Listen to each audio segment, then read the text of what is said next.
The pensions industry, I think, is at a crisis point. It's at a crossroads in terms of where it's going to go for the future.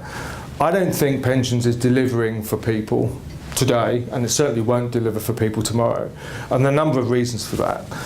The first reason is that when the welfare state was set up as England emerged from the Second World War, which was in pretty poor state, when William Beveridge is the guy that wrote the paper around creating the welfare state, when he came up with the concept, the idea was to get people out of poverty in the UK.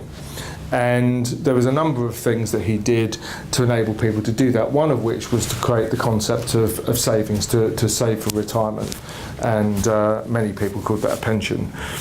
The interesting thing about that was, for every person at that time, as you moved into the 50s and the 60s, the government was awash with money. People were putting lots of money into the welfare state, and as governments do, they set up this enormous bureaucratic organisation to manage all that money.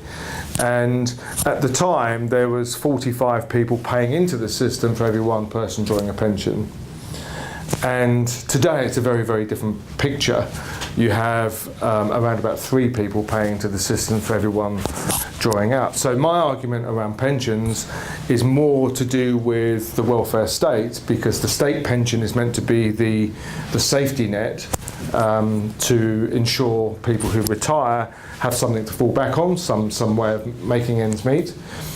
But that concept, I think, is rapidly evaporating, and the whole concept of the welfare state, the whole idea of the welfare state is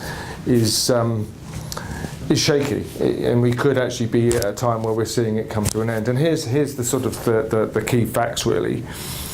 I did some research for some other things that I was looking at presenting at various events, and I found out that over 30,000 old people last year died of the cold because they couldn't afford to pay their heating bills. So you can surmise from that to say, well, these older people who have paid into the system maybe for 30, 40, 50 years, they can't afford their heating bill. Have they therefore already fallen through the safety net, which is meant to be the welfare state?